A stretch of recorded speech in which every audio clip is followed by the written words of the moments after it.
लग्नानंतर होईलच प्रेम या मालिकेच्या आजच्या भागामध्ये रम्या आणि विजय हे डायरेक्टली लग्न करून घरी येतात आणि आल्याबरोबर तो सांगतो की मी घर जावई बनून इथे राहणार आहे.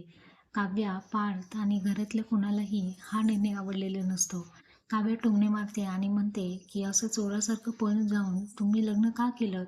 कोर्ट मॅरेज तरी का केलं? आमची लग्नाला परवानगी होती. विजय त्यानंतर तिला सांगू लागतो की आम्ही इथेच राहणार आहोत, कारण हे घर सासूबाईंच्या नावावर आहे, त्यामुळे इथे कोणी राहायचं कोणी नाही ते ठरवतील. लगेच जीवा सुद्धा टोमणे मारू लागतो जेव्हा म्हणतो आम्ही देशमुख ते देशमुख आहोत. आमचं कॉन्टॅक्ट चोरणारा आज आमच्या घरात येऊन राहिलाय, ज्याला थोडं सुद्धा स्वाभिमान नाहीये.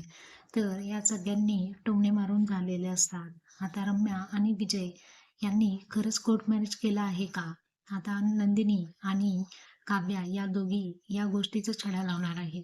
ते आपण येणाऱ्या भागात पाहूया.